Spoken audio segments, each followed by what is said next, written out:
Todd Sloan. Todd Sloan, he's actually volunteers over at Feed My Starving Children, which he's going to talk to us more about here today during his message. He's on the Speakers Bureau for Feed My Starving Children, and I think he goes out to different events, whether in schools, whether in even discussion panels or whatever else the case may be, and churches in particular. And he speaks on behalf of Feed My Starving Children about the work that they're doing, as well as some of the personal passions I'm sure he has, and why he's volunteered for this organization to this capacity. Now, speaking with Todd just a little bit in the hallway today, and it's quite engaging because I see that in his heart he has such a love for Christ.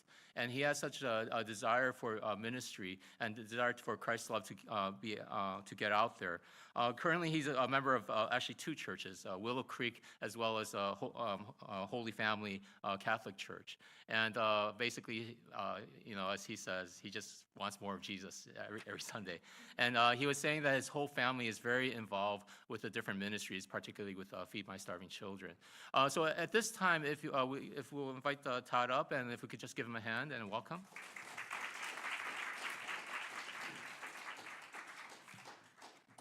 Thank you, Pastor John. Appreciate that.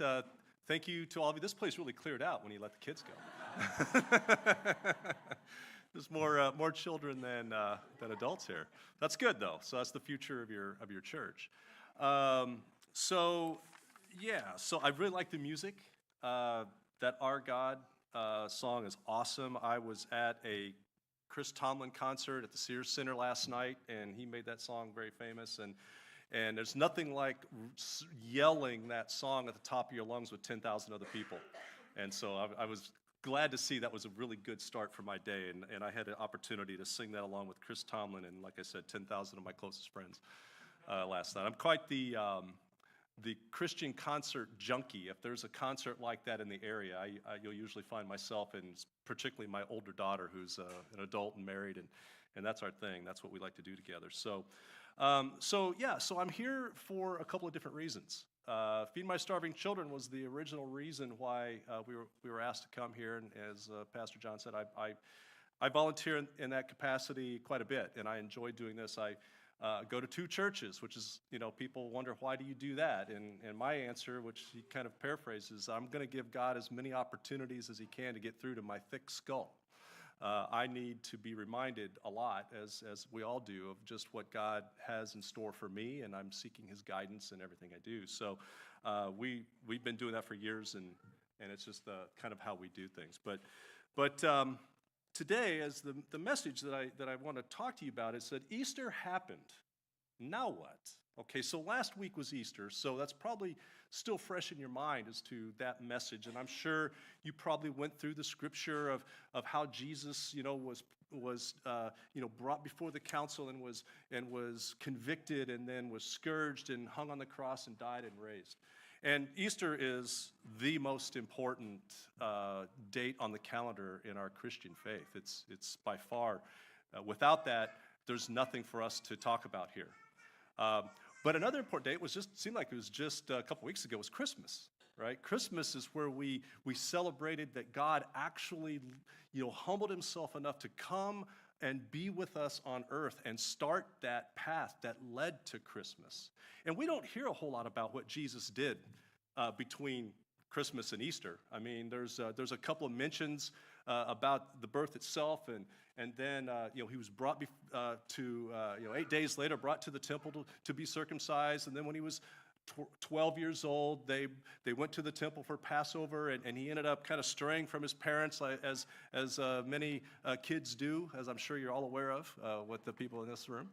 And then Mary and Joseph kind of leave and kind of think he's just in the crowd somewhere, and they realize that he's still back, at the temple and sitting with the priests and the rabbis, and he's teaching and he's learning.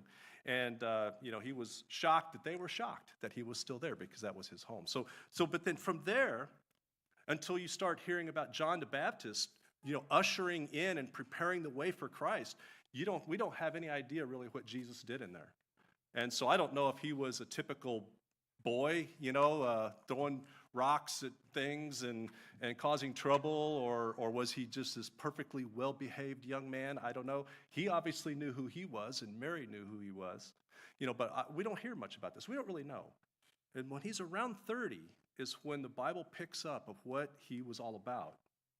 And then there's only about 3 years or so of his ministry that we hear about. And we hear about all the really good things that he did. We hear about the miracles and raising people from the dead and the lessons that he taught and how he just touched the hearts of so many people and they started to follow him, and how he was really annoying the people of the establishment of the old covenant of the Jewish temple, and he really wasn't making friends there, because they thought that first off, he wasn't the kind of Messiah that they were hoping for.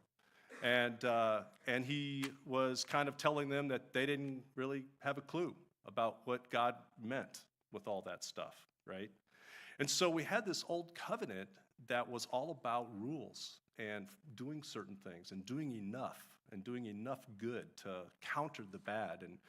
And the reality of it is we can't do that. There's not enough good that we can do to get rid of the bad. Okay, the Bible says that the wages of sin is death. Somebody has to die for your sins. Okay, and so Jesus came and he said, okay, God said, hey, I can't imagine. There is a popular song out there that has a lyric, something to the effect of, God didn't want heaven without us. Okay, he couldn't imagine having heaven being without us, and the only way we could get there was to be sin-free, and there was no way we could be sin-free, and there was no way we could pay for our sins, because to pay for our sins was death, and so then now we're done. And so he came up with this plan of how Christ was going to come and take all those sins on himself and take those away from us so that we have a shot. We can get into heaven now.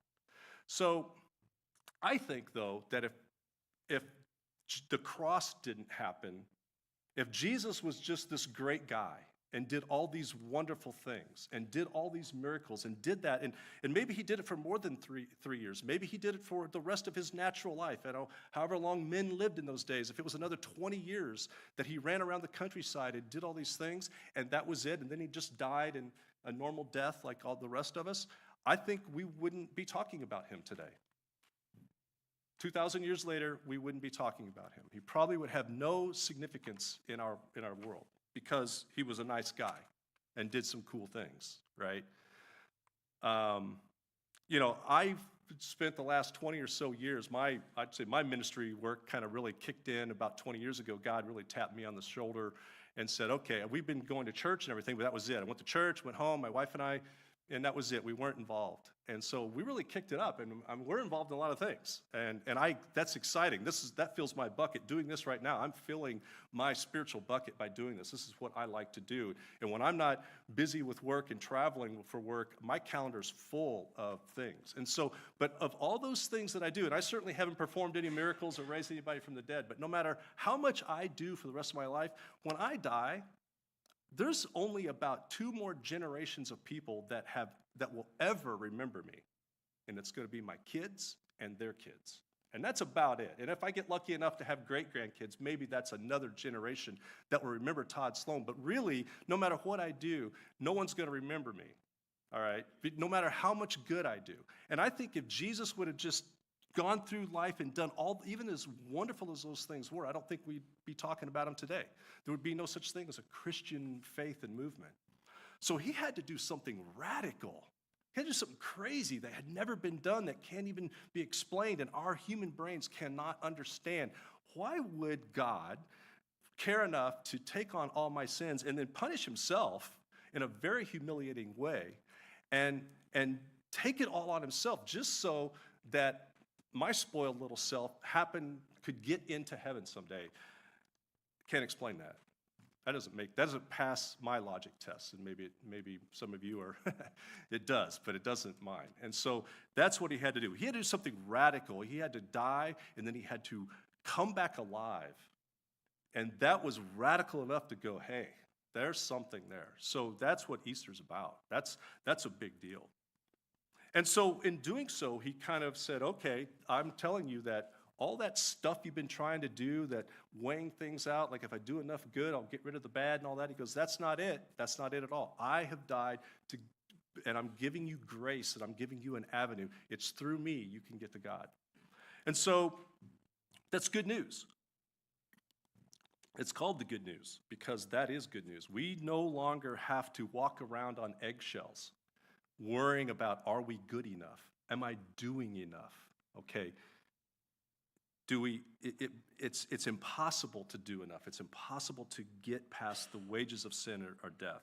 We don't have to try to impress God or impress others or our pastor, and that's what it was all about. It was like, well, I'm going to do all these great things, and everybody's going to see how righteous I am, and the way I give, very visible. The Bible talks about how people were very visible about that. And so we don't have to worry about that anymore. We don't have to try to impress God or others. And we don't have to worry that we're not good enough, because Christ has taken all of that stuff that isn't good enough and has taken it away from us. And all we have to do is accept the gift.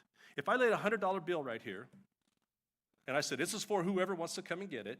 Now, maybe somebody would just jump out of their seat and run and get it, maybe. But if I laid it there and it stayed there, and I walk away and you walk away, the gift was kind of worthless because no one accepted the gift.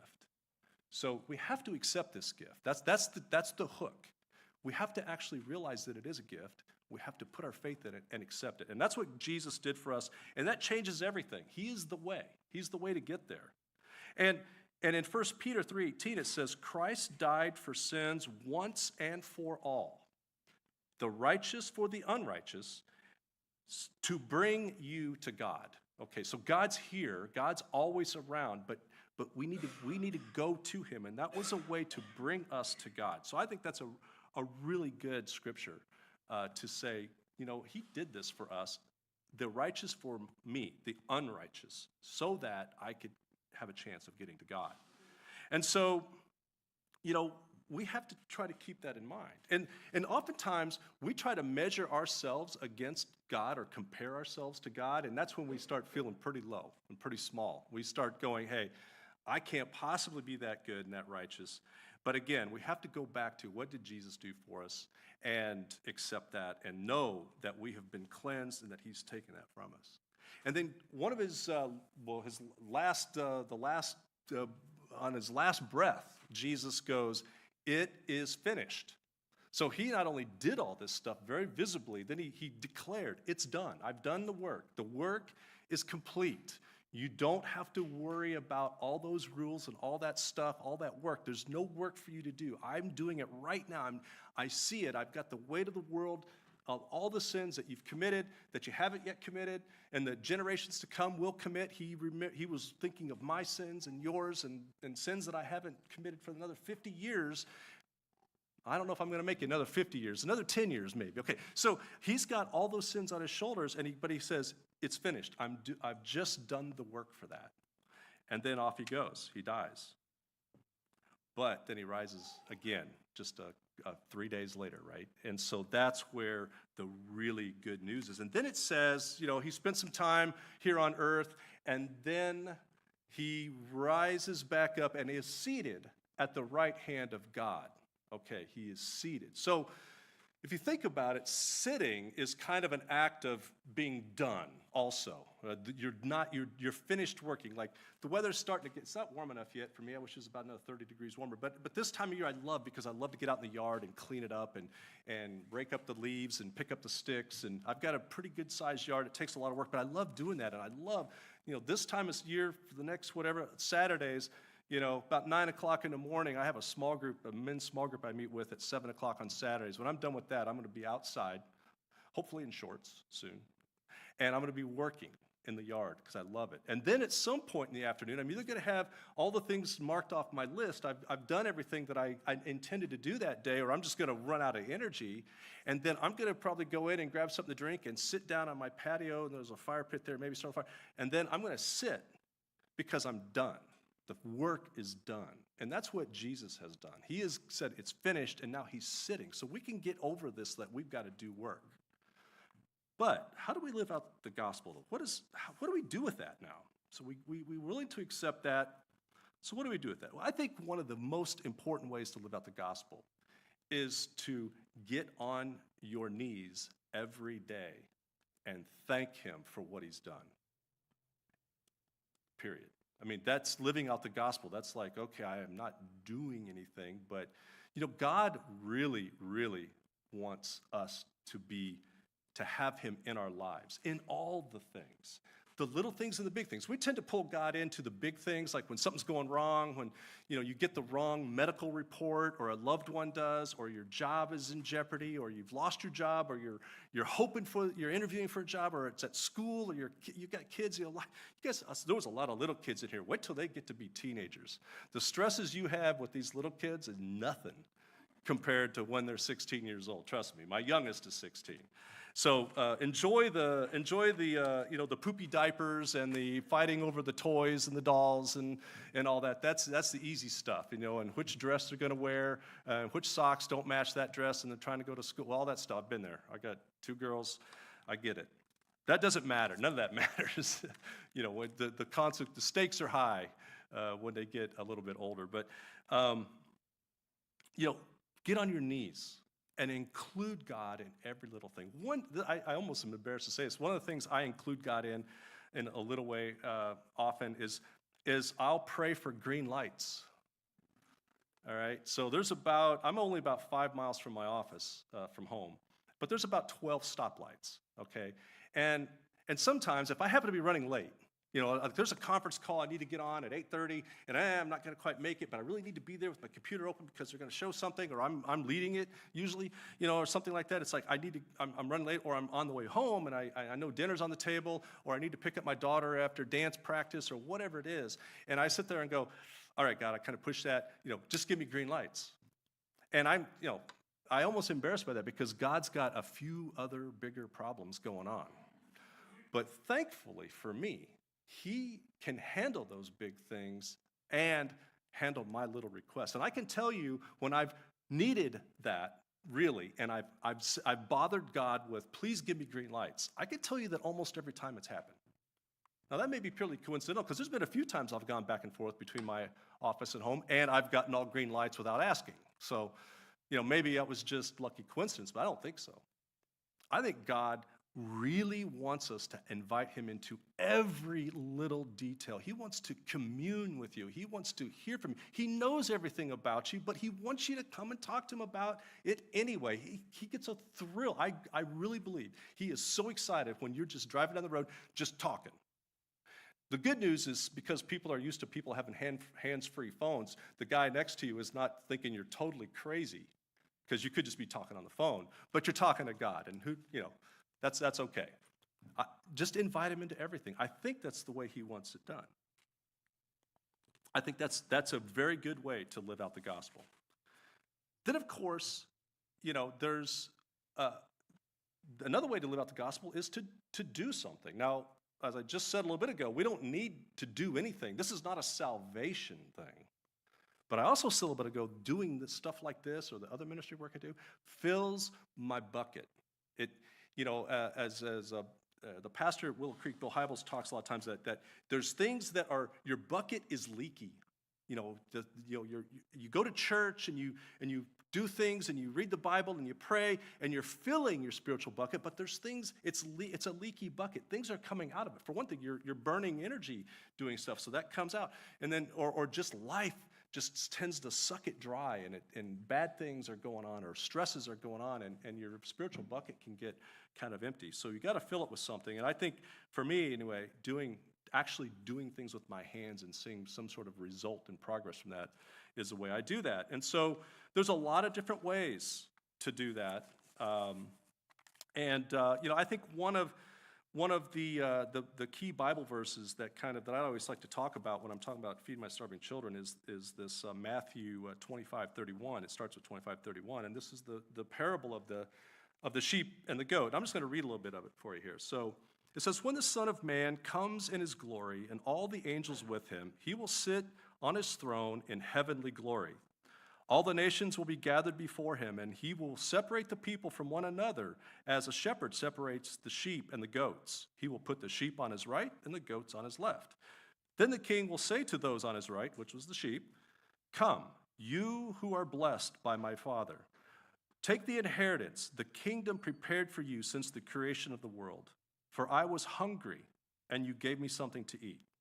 I was thirsty, and you gave me something to drink. I was a stranger, and you invited me in. I needed clothes, and you clothed me. I was in prison, and you came to visit me. And then I could just imagine the righteous sitting there going, oh, wait a second. You just got here. You just got here. What? We haven't done any of those things for you. You're just here. You just gathered us up. When did we feed you and give you water and visit you? You just got here. We haven't had time to do that. And Jesus said, whenever you did that to the least among you, it was as if you did it for me. And I think that's very important. It's not to impress God.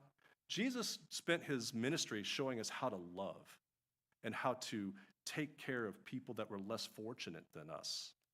And so I think that's a very big thing that we ought to do. And so there's a lot of ways to do that. It takes a lot of volunteers to run a church, and there's probably many of you involved in a whole bunch of different ways. We've seen some musicians and whatever.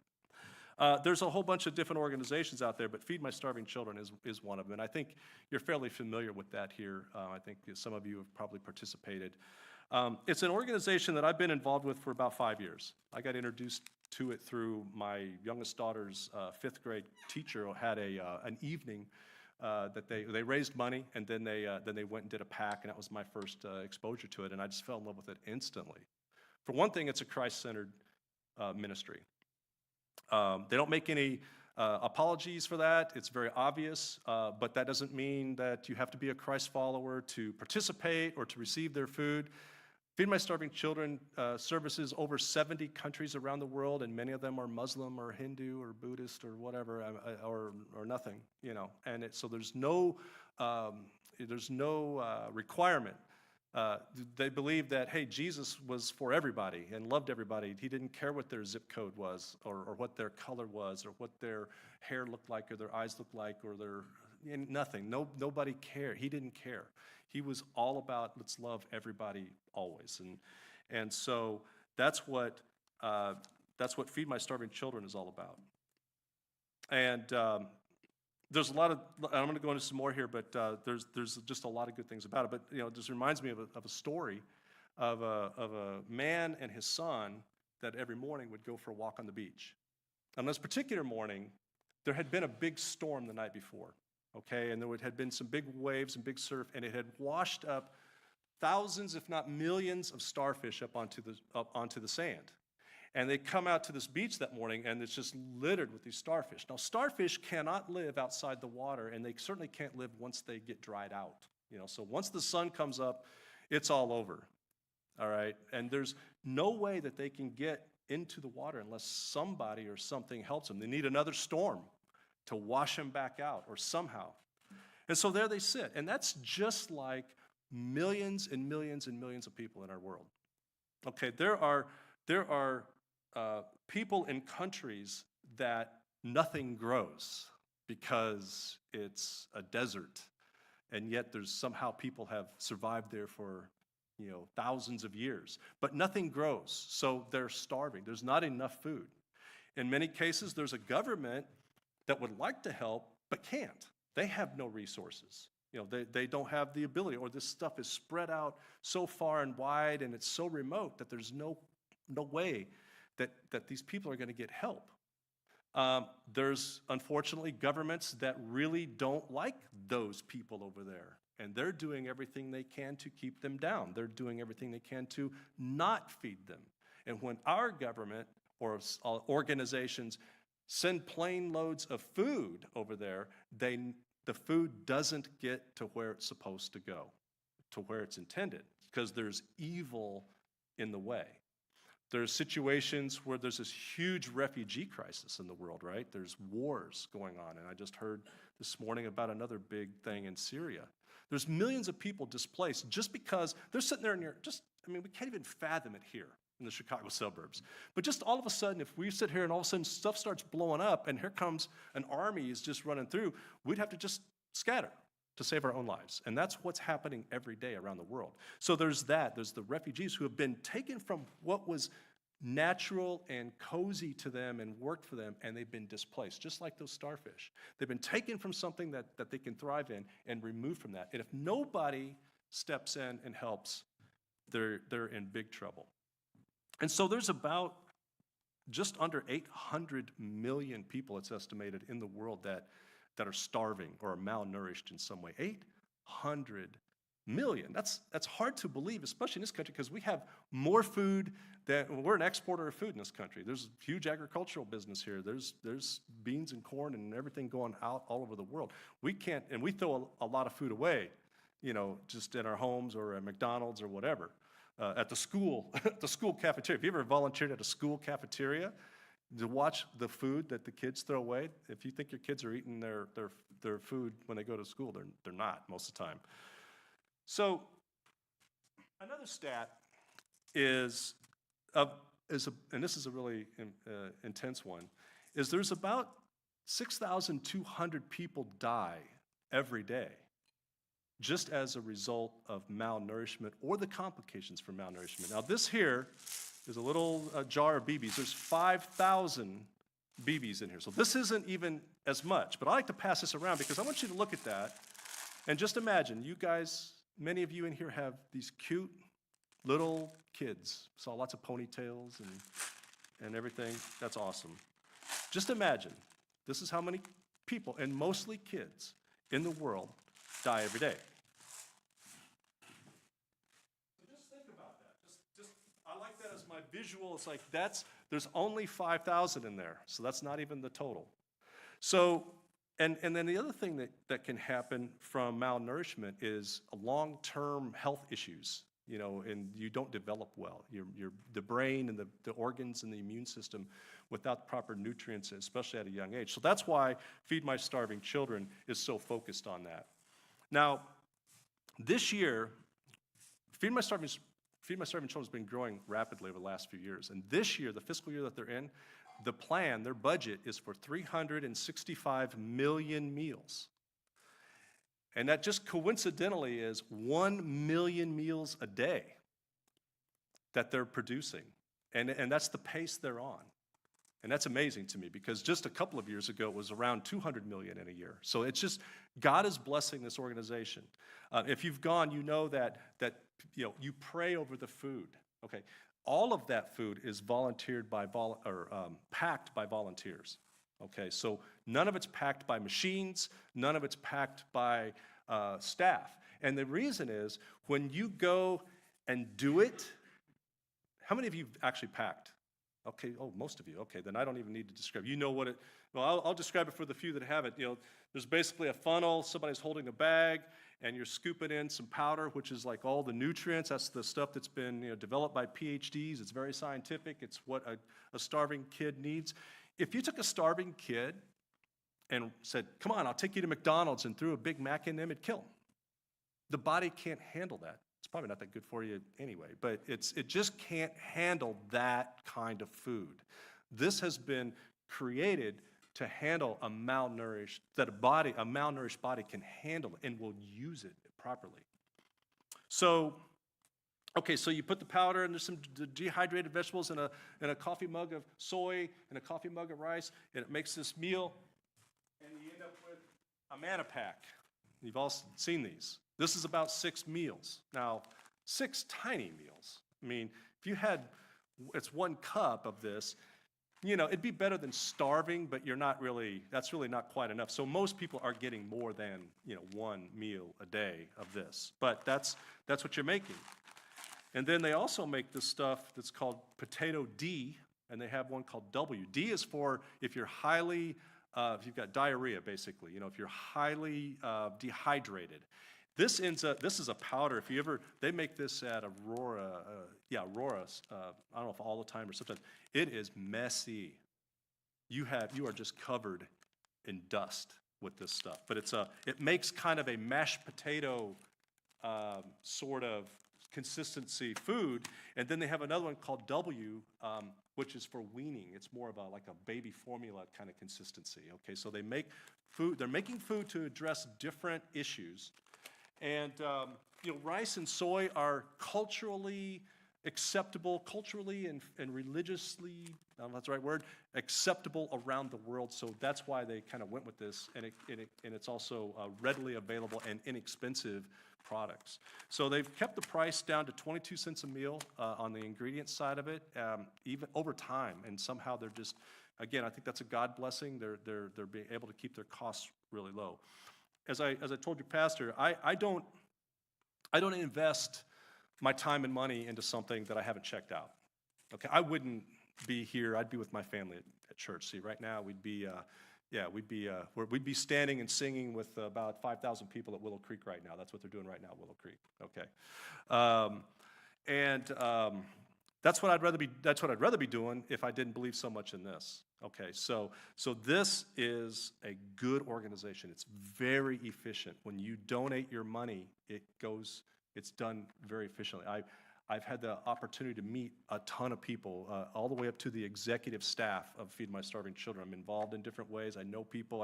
I've looked under the hood. I've seen how they use the resources. It's a great organization. It's really efficient. You can feel good that when you commit your time and it's a couple of hours and you've done it, most of you have done it, and you sit there and you see the pallets of boxes, you go, wow, we just made 21,000 meals or 18,000 meals, and then you get to lay your hands on it and pray over it. And what I like about that is yours are the job that I like the best there that they don't really let volunteers do most of the time at a packing center is called wrapping and strapping, building the pallet and putting the wrapper around it and all that. It's called wrapping and the wrapper strapper. I love doing the wrapper strapper. And when you go to like a mobile pack, then they use volunteers for that. That's where my daughter and I have done that many times. What I like about that is my hands were the last human hands that'll touch that box before it gets opened up on the other end of the world with a line of people that are desperately needed. There's something about that. Now, of course, when you handle this and you put it in that box, yours was the last hand that touched this before it goes into somebody else's hand, and they're carrying this back to their dirt hut, just to feed their kids, because that's the only way they're going to be able to do it. That's the only way. So I just encourage you to use Feed My Starving Children as one way to live out the gospel. I mean, get on your knees. Ask God into every aspect of your life. Ask God to free up a couple hours with your family. It's a great family event. All these little kids can do it. If you have people that just can't stand for 2 hours or are in a wheelchair, there's jobs for them too. So there's all kinds of things to do. And it's just one way. And there's a lot of other ways to do it. I'm not saying that this is the only way, but I can tell you firsthand, it's a very, very efficient, God-centered, that's making a difference. They're impacting millions of lives every year, and it's on a trajectory to continue growing. God is blessing this organization in a big way, and if you were involved more than you already are in one way or the other, or you spread that around, you get your Boy Scout troops and your baseball teams and you get some classes at school going and you spread this out, it's just going to continue making this even better. So what about those starfish? We kind of left them hanging out there. If nobody helps them, they're dead. So they're walking along, and the boy starts grabbing the starfish and throwing them into the ocean. And the dad's kind of the practical adult going, come on now. There's thousands of them out here. We can't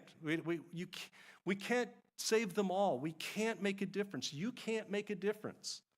And the boy reached down and grabbed a starfish and threw it in the water and said, well, I made a difference for that one. So we're not going to solve the 795 million starving people or the 6,200 kids that are dying every day. We're not going to solve that, just us.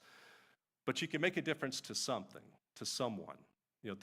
When you go pack and you make 12,000 meals or 20,000 meals in an hour and a half, that's making a difference in a village for months, maybe. It's making a difference, a big difference, and you get to be a part of that. And so I encourage you to just continue doing that. Accept the gift of the gospel.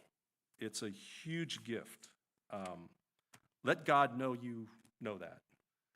Ask him to be a part of every part of your life. Put that desire and that energy into action, doing something. It's not a salvation thing. It doesn't earn your way into heaven. Jesus took care of that. That this is not about doing that. It's just about saying, wow, I want to be like Jesus. I want to be Jesus. I want to act like Jesus to somebody because he gave me a great example. And not only that, it's kind of fun. And it's also something to do with your family, especially with the little kids. Everybody loves it. I mean, I love going there.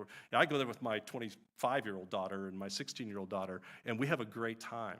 But it's cool. I mean, obviously, most of you have done it. So that was my message for today. I think there's a lot of ways to live out the gospel. I think Jesus is really, really cool, and I think he really wants to be a part of every little detail of your life. So pull him into it, and I'll be praying for you guys, and maybe I'll see you at the Schaumburg site one of these times. Okay, thank you.